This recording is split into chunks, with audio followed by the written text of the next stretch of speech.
तो अगर आपको कोई कहे कि मोबाइल दे दो नहीं तो गोली मार दूंगा, तो आप क्या करेंगे? आप दे देंगे। लेकिन अगर मैं याद रखें, घर में अगर कोई एक भाई दूसरे को कहे ना कि मोबाइल दे दो नहीं तो मैं गोली मार दूंगा, तो क्या जवाब मिलेगा? कहना मार दे।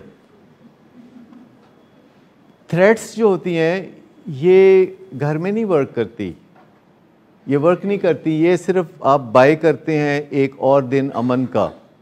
आप कहते हैं कि अरे कल है वो कल आ जाएगी, चलो आज यदि गल मान लेने। जब कोई किसी की इस तरह की थ्रेट होती है घर में और घर वाले उसको मान लेते हैं, तो उसके बाद तो ये रूटीन बन जाएगी। पहली बात, पहले दिन ही तो किसी ने ये नहीं कहा था ना कि मैं अपने आप को ज़ख्मी कर लूँगा नहीं तो मेरा रिश्ता यहाँ कर दें। पहले कोई और बातें इसी किस्म की मनाई होंगी ना। पहले तो बच्चा कहता है ना मैं खाना नहीं खाऊंगा नहीं तो मेरी ये बात मान ले, और आप कहते हैं कि अगर ये खाना नहीं खाएगा तो पता नहीं क्या क़यामत आ जाएगी, तो इसकी बात मान लेते हैं। या बच्चे किस तरह ब्लैकमेलिंग करना शुरू करते हैं कि नहाने के इतने पैसे लूँगा, अगर आप बात नहीं मानेंगे फिर मैं खुश नहीं हूँ, नहीं तो मैं खुश नहीं हूँ।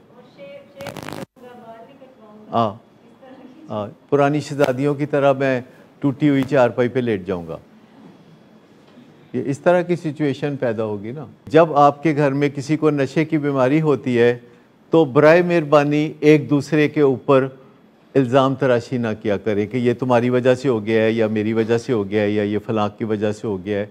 नोबडी नोज़ के एडिक्शन क्यों होती है।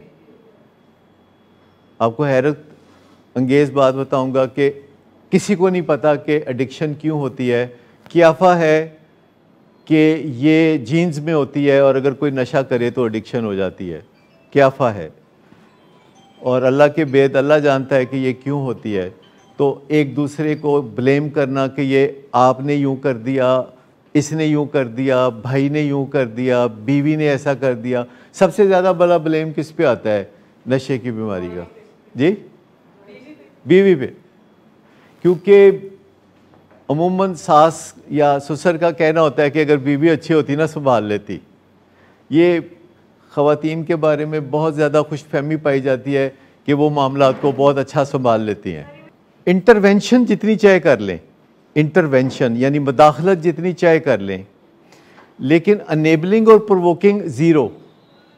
अनेबलिंग नहीं करनी। अनेबलिंग का मतलब है कि जो नशे की वजह से तकलीफ़ें उनको पहुंच रही हैं वो अपनी जान पे नहीं लेनी और उनके नशे की राह हमवार नहीं करनी। उनको आपने रुपया पैसा नहीं देना, उनके लिए बहाने नहीं बनाने, उनके लिए झूठ नहीं बोलने। ये अनेबलिंग है जो कि नहीं करनी।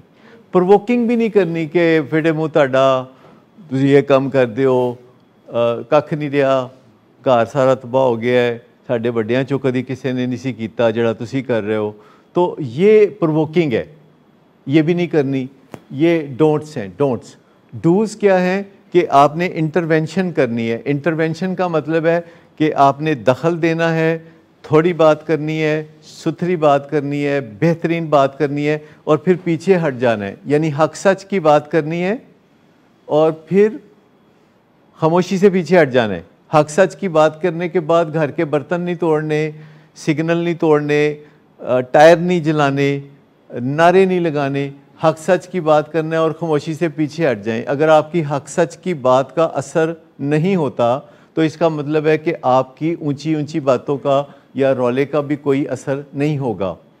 तो घर में जो टोन है बातचीत की वो ऐसे होनी चाहिए कि जो शाइस्ता हो और अच्छे अंदाज में आप बात करें, टेंटेटिवली बात करें और हम्बली बात करें और उसके बाद बात का रुख किसी और जाने मोड़ दे के अच्छा चलो आओ बैठे चाय पीते हैं, या चलो आओ ये काम करते हैं, या टीवी देखते हैं, या चलो वॉक कर लेते हैं, ये बात फिर कल कर लेंगे।